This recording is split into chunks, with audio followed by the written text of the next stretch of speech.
اچھا چرواہا میں ہوں۔ اچھا چرواہا بھیڑوں کے لیے اپنی جان دیتا ہے۔ خداوند کے زندہ اور پاک کلام میں سے یوحنا کی انجیل اس کا 10واں باب۔ میں تم سے سچ کہتا ہوں کہ جو کوئی دروازہ سے بھیڑ خانہ میں داخل نہیں ہوتا بلکہ اور کسی طرف سے چڑھ جاتا ہے وہ چور اور ڈاکو ہے، لیکن جو دروازہ سے داخل ہوتا ہے وہ بھیڑوں کا چرواہا ہے۔ اس کے لیے دربان دروازہ کھول دیتا ہے اور بھیڑیں اس کی آواز سنتی ہیں، اور وہ اپنی بھیڑوں کو نام بنام بلا کر باہر لے جاتا ہے۔ جب وہ اپنی سب بھیڑوں کو باہر نکال چکتا ہے تو ان کے آگے آگے چلتا ہے، اور بھیڑیں اس کے پیچھے پیچھے ہو لیتی ہیں کیونکہ وہ اس کی آواز پہچانتی ہیں، مگر وہ غیر شخص کے پیچھے نہ ہو جائیں گی بلکہ اس سے بھاگیں گی کیونکہ غیروں کی آواز نہیں پہچانتی۔ یسوع نے ان سے یہ تمثیل کہی، لیکن وہ نہ سمجھے کہ یہ کیا باتیں ہیں جو ہم سے کہتا ہے۔ پس یسوع نے ان سے پھر کہا، میں تم سے سچ کہتا ہوں کہ بھیڑوں کا دروازہ میں ہوں۔ جتنے مجھ سے پہلے آئے سب چور اور ڈاکو ہیں، مگر بھیڑوں نے ان کی آواز نہ سنی۔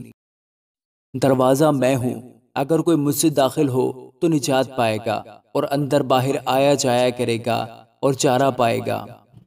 چور نہیں آتا مگر چرانے اور مار ڈالنے اور ہلاک کرنے کو، میں اس لیے آیا کہ وہ زندگی پائیں اور کثرت سے پائیں۔ اچھا چرواہا میں ہوں۔ اچھا چرواہا بھیڑوں کے لیے اپنی جان دیتا ہے۔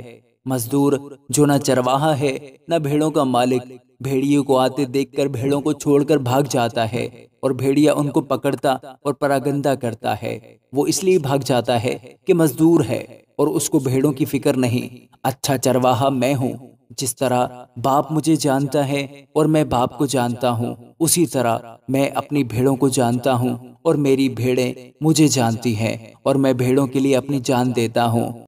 اور میری اور بھی بھیڑیں ہیں جو اس بھیڑ خانہ کی نہیں، مجھے ان کو بھی لانا ضرور ہے، اور وہ میری آواز سنیں گی۔ پھر ایک ہی گلہ اور ایک ہی چرواہا ہوگا۔ باپ مجھ سے اس لیے محبت رکھتا ہے کہ میں اپنی جان دیتا ہوں تاکہ اسے پھر لے لوں۔ اسے مجھ سے چھینتا نہیں بلکہ میں اسے آپ ہی دیتا ہوں۔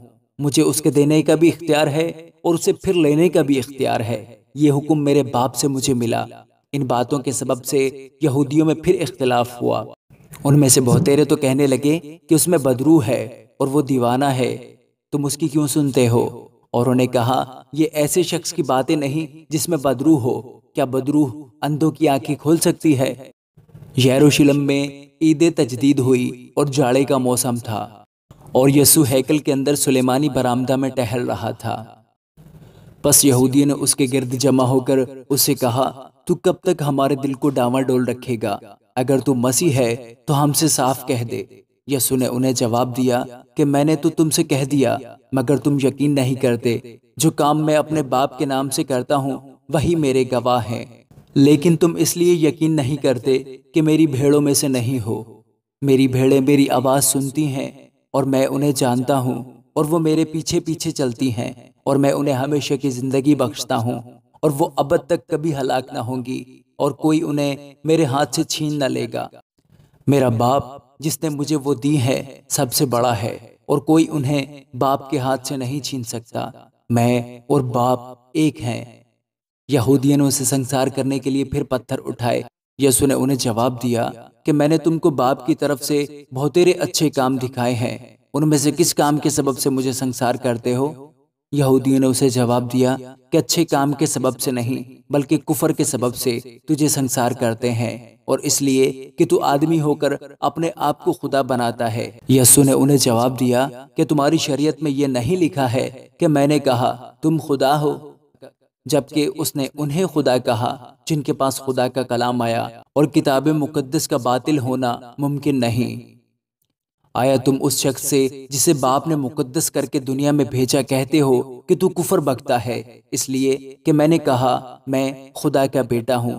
اگر میں اپنے باپ کے کام نہیں کرتا تو میرا یقین نہ کرو، لیکن اگر میں کرتا ہوں تو گو میرا یقین نہ کرو، مگر ان کاموں کا تو یقین کرو تاکہ تم جانو اور سمجھو کہ باپ مجھ میں ہے اور میں باپ میں۔